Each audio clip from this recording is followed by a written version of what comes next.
Welcome! Today we are diving into the science of light. Let's start with luminous flux, symbolized by the letter P. Luminous flux, or P, is the total light energy emitted per second by a source in all directions, measured in lumens. Next is illuminance. This describes how much light actually hits a specific surface area. For example, a bright desk lamp provides high illuminance on your book, so you can read clearly. But if the lamp is far, the illuminance on the book will be less, although the lamp is still emitting the same flux. As a sphere surrounding a point source has a surface area of 4 pi r squared, the illuminance E is defined as the flux P divided by this area, 4 pi r squared. Imagine light spreading in all directions. Illuminance E is the fraction of that flux falling on a surface. It follows the inverse square law. E equals P divided by 4 pi r squared.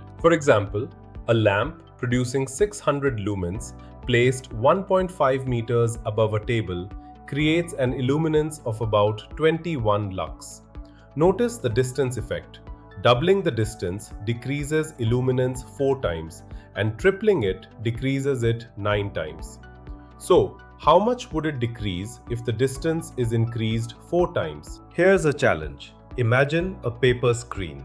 On the left, a 200 lumen candle. On the right, a 600 lumen light bulb at 2 meters. What distance must the candle be from the screen so that the illuminance on both sides is exactly the same? Then we have luminous intensity, which tells us how bright a light source is in a specific direction. Luminous intensity of a point source is defined as the luminous flux falling on a surface area of 1 meter square at a distance of 1 meter from the source.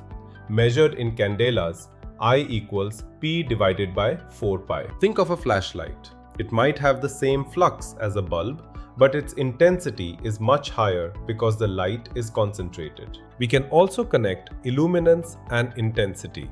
Illuminance E equals luminous intensity I divided by the square of the distance r.